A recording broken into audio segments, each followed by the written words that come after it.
On passe maintenant au torseur. Donc, définition, on appelle T un torseur, l'ensemble d'un champ antisymétrique. Donc, le champ de vecteur, il faut qu'il soit antisymétrique. Donc, c'est l'ensemble d'un champ antisymétrique et de son vecteur R. Il s'écrit en un point P de l'espace affine EA, donc sous la forme vectorielle. Donc, le torseur T égale, il y a ici R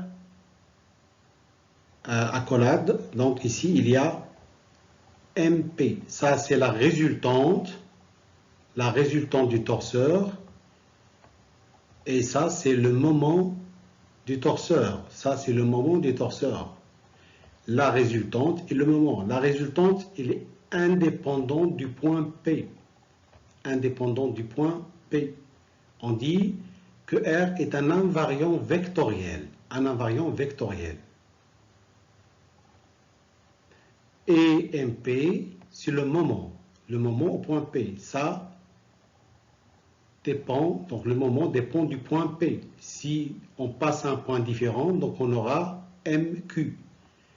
Et pour passer d'un point à un autre, on peut utiliser la relation d'antisymétrie ou bien la relation de Varignon, qu'on appelle aussi la relation de Varignon. MP égale à MQ plus R vectoriel QP. Il y a une deuxième notation, c'est la notation analytique. Cette notation, on l'obtient en projetant les deux vecteurs résultantes et MP, le moment dans la base X, Y, Z. Donc la projection de R dans la base X, Y, Z donne les coordonnées X, Y, Z. Et la projection de MP dans la base X, Y, Z donne les coordonnées L, M, N. Ce sont les coordonnées du moment. Et ça, ce sont les coordonnées de la résultante. Donc les coordonnées X, Y, Z, L, M, N sont appelées coordonnées scalaires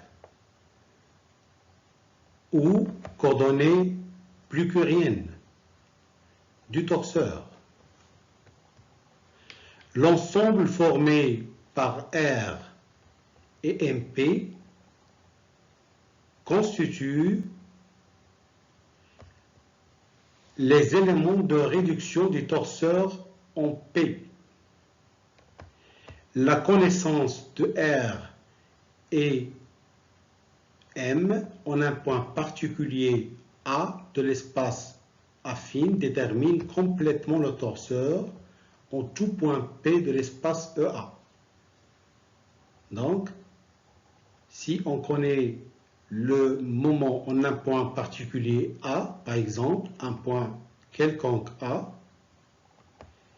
on peut donc calculer facilement le moment en un point différent MP. Voilà, en utilisant la relation d'antisymétrie. Donc, MP sera égal à MA plus le R qui ne change pas, vectoriel AP. C'est ça donc l'importance de cette relation. Et cette relation, vous voyez, ou bien cette équation plutôt, cette équation, on ne peut l'utiliser que dans le cas où on a un champ antisymétrique, un champ de vecteurs antisymétrique. C'est-à-dire, on l'utilise que on a un torseur.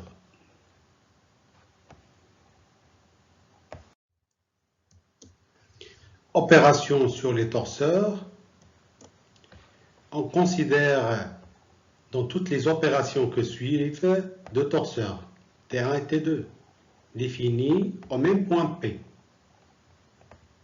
par la donnée de leurs éléments de réduction R1, M1, R2, M2.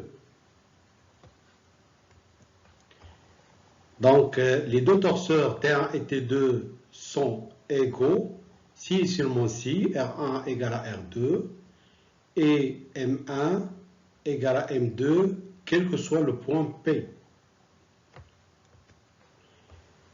La somme de deux torseurs T1 et T2 est un torseur T, avec T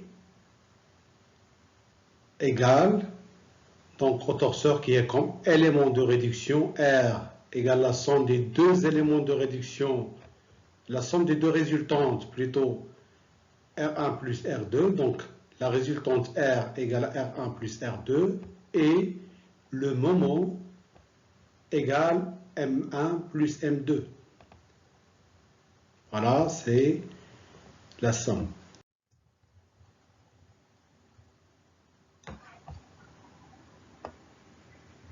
Produit au commandement, le produit de deux torseurs T1 et T2 est scalaire, qu'on appelle commandement. Donc le produit de deux torseurs, on l'appelle aussi commandement, égale R1 M2 plus R2 M1, c'est croisé. Donc la résultante du premier torseur multipliée par le moment du deuxième, plus la résultante du deuxième torseur multiplié par le moment du premier torseur. Et tout cela, les deux torseurs, ils sont définis au même point P.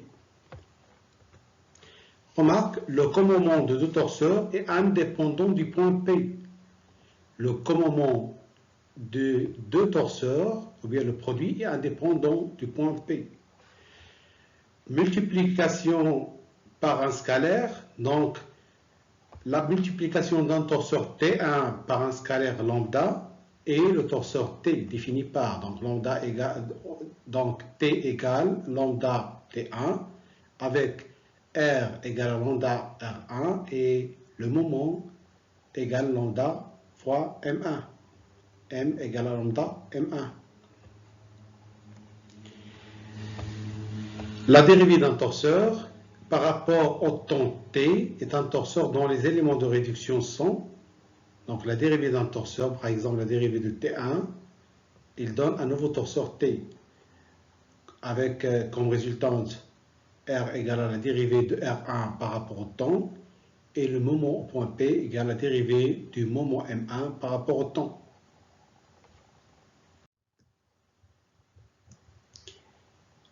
Maintenant, je vais présenter quelques propriétés du torseur. Donc, le torseur nul. Un torseur est nul est un torseur dont les éléments de réduction sont nuls. Donc, le torseur égale à 0 si seulement si R égale à 0 et le moment égale à 0, quel que soit le point P.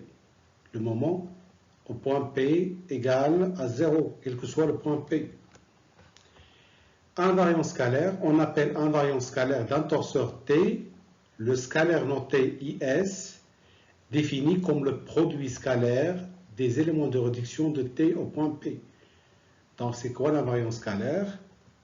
L'invariant scalaire IS, c'est R multiplié par M. R multiplié par M. Et ça, c'est un invariant. C'est-à-dire, c'est un scalaire, puisqu'il s'agit d'un produit scalaire, et en plus, il est invariant. Invariant, c'est quoi? C'est-à-dire, l'invariant scalaire est indépendant du choix du point P. C'est-à-dire, si on calcule l'invariant scalaire d'un torseur en un point P, on va avoir le même résultat si on fait le calcul en un point Q.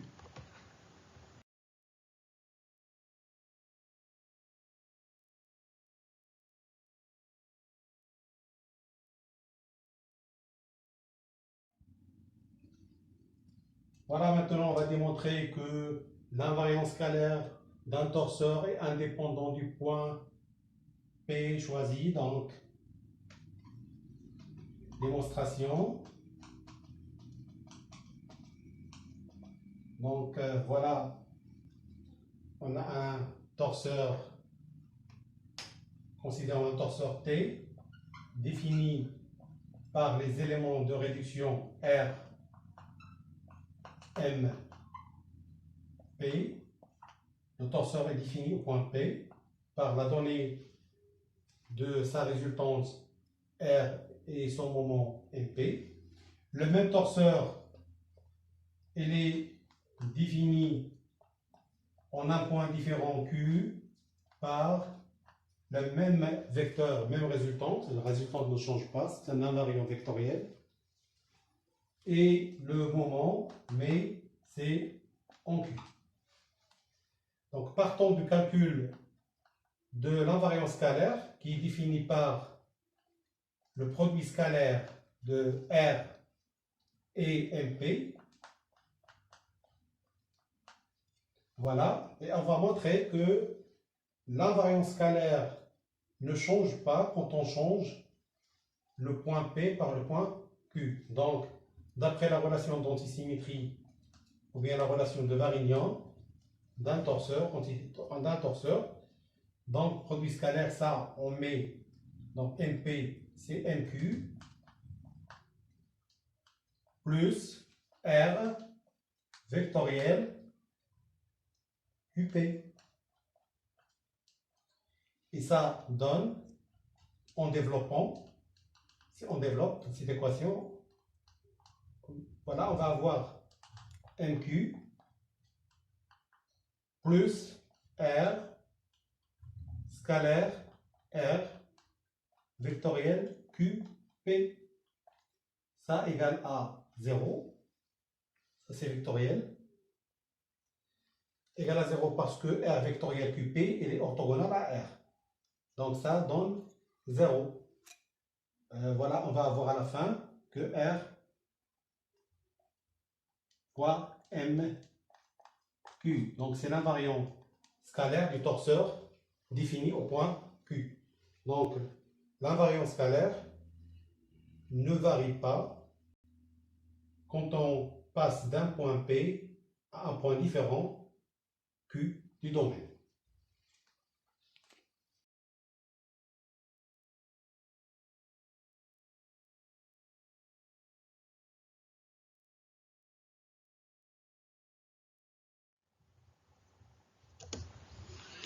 Maintenant, je vais vous présenter quelques torseurs particuliers.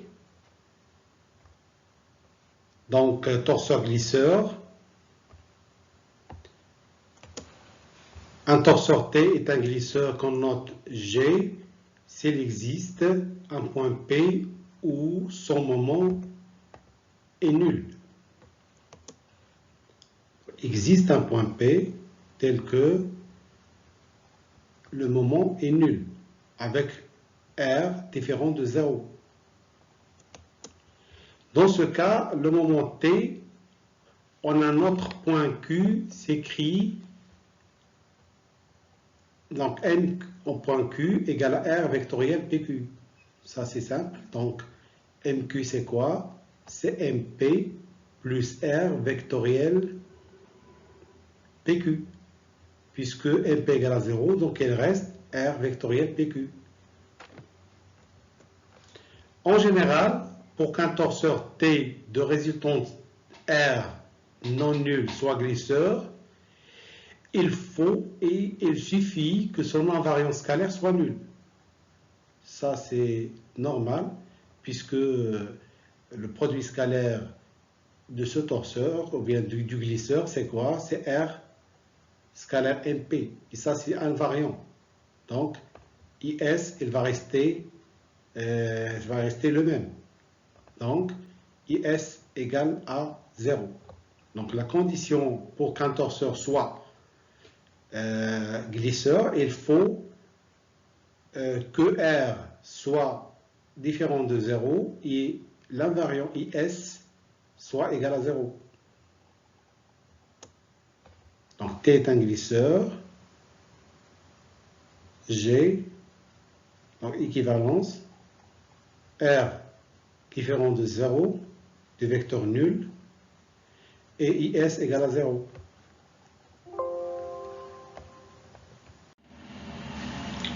On arrive maintenant au torseur couple. Un torseur est un couple qu'on note C si sa résultante est nulle, si sa résultante R est nulle. Vous voyez, donc le couple il est défini par une résultante nulle et à un moment qui est différent de 0 en tout point P de l'espace, ou bien du domaine. Ici, donc, comme vous voyez, si vous prenez le moment est nul en un point donné, c'est-à-dire que vous allez avoir le moment est nul en tout point. Et dans ce cas-là, vous allez avoir un torseur nul. Donc, un couple est défini par une résultante qui est nulle et un moment qui est différent de vecteur nul en tout point. Voilà, on peut aussi calculer l'invariance scalaire du couple, on va avoir 0. Donc l'invariance scalaire pour le couple est aussi nulle. Donc ce même résultat, on le trouve aussi pour un glisseur, pour un torseur glisseur. La différence, c'est que ici, en plus d'avoir un invariance scalaire nul, nous avons une résultante qui est égale au vecteur nul. Et dans le torseur glisseur, nous avons un invariant scalaire qui est nul, mais comme vous voyez, la résultante R est différente du vecteur nul. C'est ça la différence entre torseur couple et torseur glisseur. Je répète, le torseur glisseur est défini par un invariant scalaire nul et une résultante non nulle. Au contraire, le torseur couple est défini par un invariant scalaire nul et une résultante aussi nulle.